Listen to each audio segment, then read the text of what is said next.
मेरे senior college में और आवाम में रहते हैं, अवामी आदमी हैं, हम समाजी आदमी हैं, सियासी आदमी हैं, सोशल वर्कर हैं, जिले लोग आए, सोशल एक्टिविस्ट हैं। एक उन्होंने भी 10-10 भैंसें रखी हैं और अपने हाथ से काम करते हैं। हमें जो है हमें गोबर से मुश्क नहीं आती।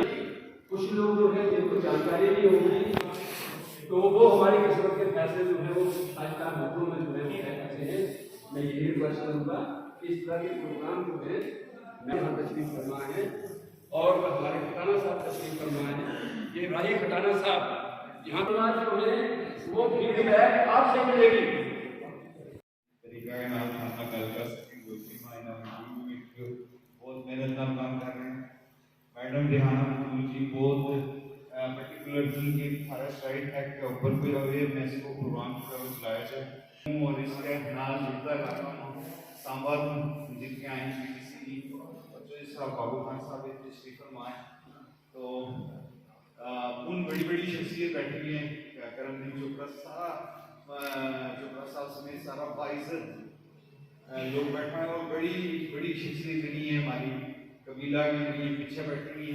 लोग पूरी दुनिया में इंडिजीनियस कम्युनिटी हैं तंग कलानी जड़ा कि खाना बदोश है माल मवेशी के नाल है जंगल के नाल है बल्कि पूरी दुनिया में एक बहुत बड़ी आबादी जी है वह शेड्यूल्ड ट्राइबल है जिसका इंडिजीनियस कम्युनिटी की वजह ये जिन्होंने ट्राइबल की वजह क्योंकि अंग्रेजा ने जो ना जो है ट्राइबल बेसिकली वक्त करने का सिलसिला मकियो और इन लोगों ने ट्राइबल के वजह बाद में शेड्यूल में पायो क्यों जो कि शेड्यूल हिंदुस्तान को शेड्यूल कॉन्स्टिट्यूशन में है उसमें पायो कि इस गलू करना शेड्यूल ट्राइब की वजह ट्राइबल दूसरा लोग भी हो सके और जड़ी भी गवर्नमेंट रिकग्नाइज करे वह शेड्यूल ट्राइब ना करे जरा शेड्यूल में है अदर ट्राइब वास्ते अलग प्रोविजन जो है चलने लगा तम लोग जो है करना जैसा पता है कि 1991 में शेड्यूल ट्राइब हुए हैं लद्दाख की 8 कम्युनिटी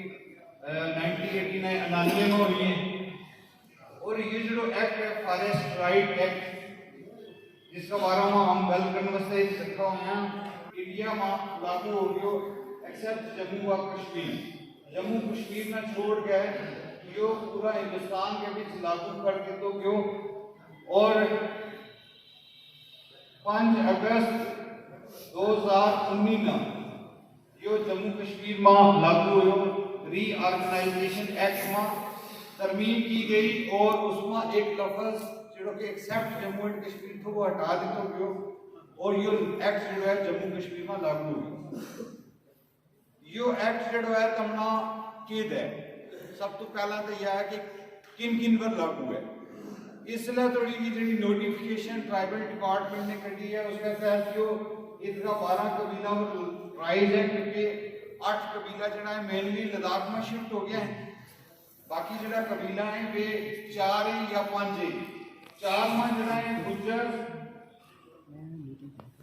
बकरवाल ठीक है जी गद्दी सिप्पी और उस बाद कुछ तादाद में जो है इतने दर्दशीन फिर कुछ तादाद में बोर्ड से लगा हुआ कश्तवाड़ में कुछ हजार कुछ 2000 4000 10,000 बाकी ट्राइबल जरा लोग हैं भी एक कबीला तो ताल्लुक रखने हुए भी हैं थोड़ा थोड़ा हर जगह भी और ये जो एक्ट है वो 2 एक वे लोग जड़ा के फॉरेस्ट के बीच रह लगा हुआ सदियां तो रह लगा हुआ और उन्होंने को 75 साल को 3 जनरेशन को पहलो रिकॉर्ड है वे लोग जड़ा ये शेड्यूल ट्राइब उन्होंने को कोई अगर सबूत मांगेगा मांग रहे हैं वो मांग रहे हैं 2005 दिसंबर को पहलो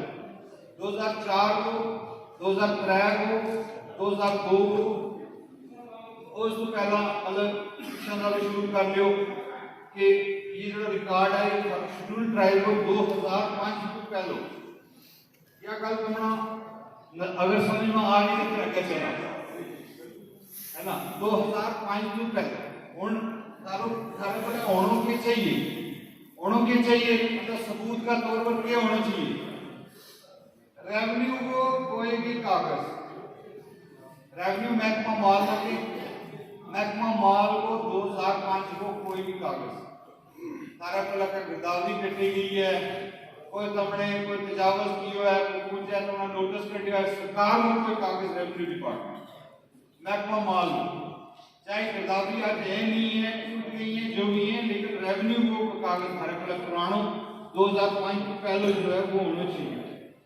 नंबर 2 थरकला होना चाहिए फॉरेस्ट का कागज, फॉरेस्ट डिपार्टमेंट, ठीक है ना, फॉरेस्ट डिपार्टमेंट को थरकला कोई सबूत होना चाहिए, माटो वगैरह जितना थरकला है सारा को और चीज होनी चाहिए जिसमें के तमना अगर जंगल भी कटियो है, जुर्मानो कियो है, कुछ कियो है, इतने ट्राइबल्स का वर्मा पढ़ रहे हो कि उन्होंने नहीं सबूत लवो, फिर उन्होंने क्यों कि हमारे ऊपर FIR हुई थी ना सा, वो तो FIR को कापी कटाई थे, अफवाह देती थे कि भाई हूँ इतना तो इसके ऊपर FIR हुई थी और पुलिस ने ना पकड़े थे, वाह भी लगी, जुर्मानो कियो तुमना कहते फॉरेस्ट ने उसकी रसीद है वाह भी लगे, मतलब कोई भी सबूत जो तुमने साबित करते है कि हम इस जंगल में ट्राइबल अफेयर्स की। और एक चीज़ और भी बता दूं, इनके हस्बैंड साहब से मेरे बहुत अच्छे रिलेशन है, असगर साहब से, क्योंकि उमर साहब के प्राइवेट सेक्रेटरी रहे हैं। जनाब मोहम्मद सलीम मलिक साहब जो डायरेक्टर ट्राइबल हैं, जो जम्मू कश्मीर के डायरेक्टर हैं, जम्मू के नहीं जम्मू कश्मीर ट्राइबल अफेयर्स के डायरेक्टर हैं, उनके साथ साथ जावेद राही साहब जिनको आप सब मीडिया पे देखते हैं, फॉरेस्ट राइट एक्ट के बारे में बड़े विस्तार से बताते हैं, उनके साथ रिटायर्ड SP गुलजार साहब मेरे कठुआ से हैं, आप जम्मू में रहते हैं, उनके साथ साथ DDC की मेंबर मैडम सुरैया जी बड़ी ब्राह्मणा से वो बैठी है पीछे, लुधियाना से आए हुए बाबू खान जो बनी के BDC चेयरमैन है, लुधियाना से आए हैं आज, क्योंकि माइग्रेट करते हैं बनी से लुधियाना, वो पगड़ी वाले सामने बैठे हैं मैडम। और सबसे पहले मैं मुबारकबाद देता हूँ आपके डिपार्टमेंट को कि मेरी नज़र में, मेरी सोच में जब से ट्राइबल डिपार्टमेंट बना है पहला अवेयरनेस कैंप है, खासकर 4-5 डिस्ट्रिक्ट के चुनिंदा लोग यहाँ पे हैं। मैं भूल गया हाजी सुरमू जी जो लखनपुर म्यूनसिपल कमेटी के चेयरमैन रहे हैं, ये सामने बैठे हैं, तो हमारे चेयरमैन साहब आए हैं बजालता से, नगरोटा से, रहम अली साहब आगे आ जाएं। जनाब रहम अली साहब।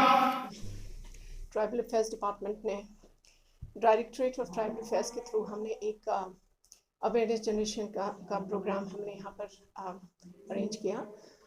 तो इसमें 3-4 इनफैक्ट 5 डिस्ट्रिक्ट से स्टेक होल्डर्स, जो ट्राइबल कम्युनिटीज़ के जो सिटीजन्स हैं वो यहाँ पर पार्टिसिपेट कर रहे हैं। जम्मू से, सांबा से, कथुआ से और रियासी, उधमपुर, पुंछ से भी कुछ तशरीफ़ लाए हैं।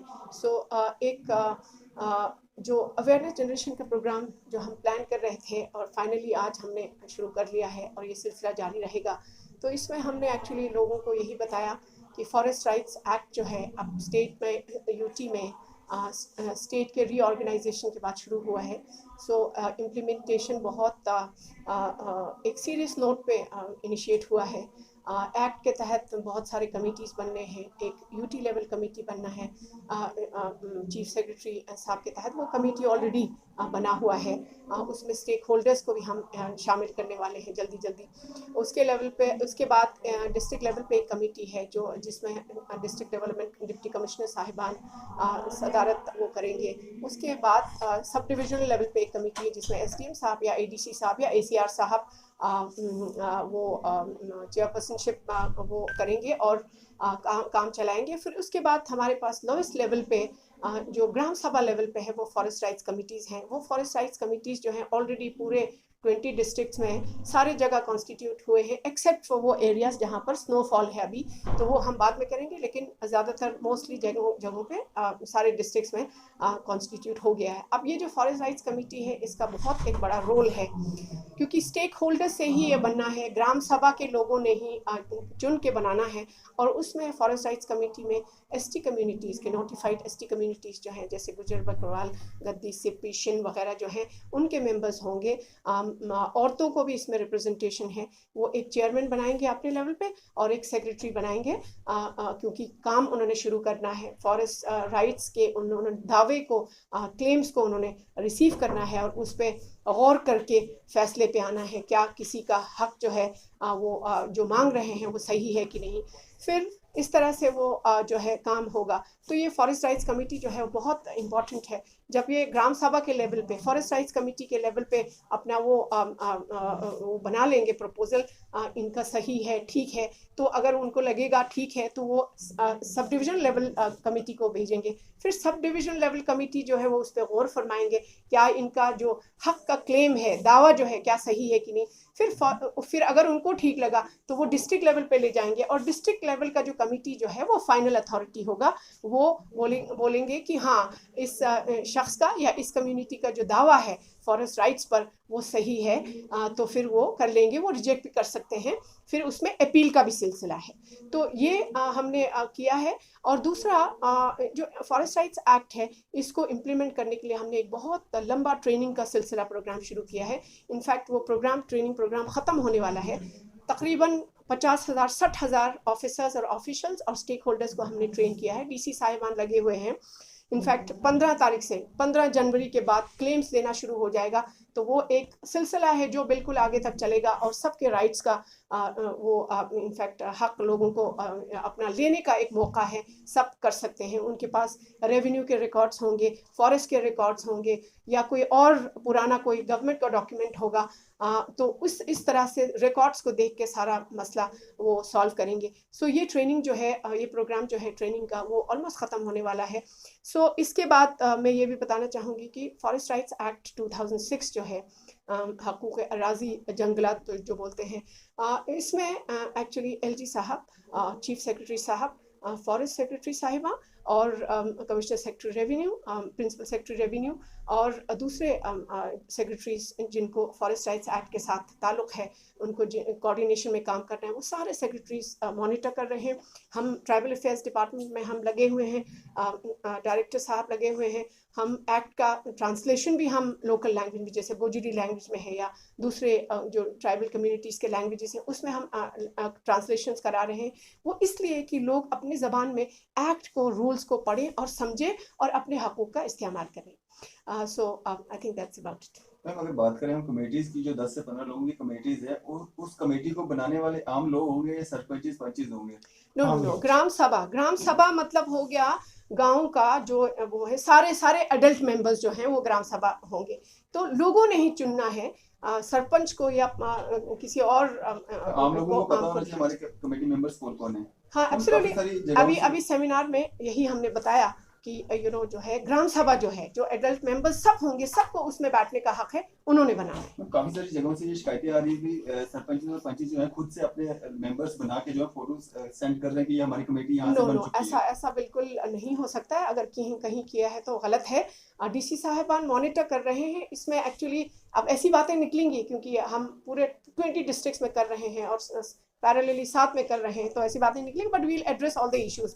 डिप्टी कमिश्नर्स एक्चुअली बहुत फोकस के साथ उनका वो कर रहे हैं और ट्रेनिंग प्रोग्राम जो उन्होंने जल्दी ख़त्म किया, फॉरेस्ट राइट्स कमिटीज़ को जिस तरह से उन्होंने कॉन्स्टिट्यूट किया, बहुत फास्ट ट्रैक पे काम हो रहा है। तो ऐसे इश्यूज को भी इवेंचुअली हम सॉल्व करेंगे। फॉरेस्ट राइट एक्ट का फायदा उनको भी मिलेगा जो गवर्नमेंट जॉब्स में है और आज की डेट में अगर कहें तो पैसे में अच्छे हैं, क्या उनको भी इसका फायदा मिलेगा? उनके पास जमीनें जो उनके कब्जे में हैं, जो फॉरेस्ट को ट्रेडिशनली यूज कर रहे हैं और आज भी यूज कर रहे हैं और बहुत सारे पहले टाइम से, मतलब आबाई टाइम से यूज कर रहे हैं, उनका मसला है ये ना। सो उस कैटेगरी में जो भी फॉल करते हैं उनके हक के बारे में है। मैम, यहाँ पर एक सवाल ये रहेगा, जो लोग यहाँ से शिफ्ट हो चुके हैं, जिनके पास पक्के मकान बन चुके हैं, क्या अगर वो दोबारा से आते क्लेम करते हैं कि हमारा इस जगह पे कोई हक है, तो क्या उनको मिलेगा? जो जिन्होंने ये काम यूज़ करना, उन रिसोर्सेज को, जंगलात के रिसोर्सेज को यूज़ करना बंद कर दिया है और माइग्रेट करके कहीं और सेटल हो गए हैं और वो काफ़ी टाइम से नहीं कर रहे हैं, तो मेरे ख्याल में उनका नहीं बनता है। अब actually we are also trying to understand, जैसे क्लेम्स आना शुरू हो जाएगा, रिकॉर्ड्स को हम देख के और एक्ट को बार बार पढ़ के हम स्पिरिट को समझ के हम इंटरप्रेट करेंगे।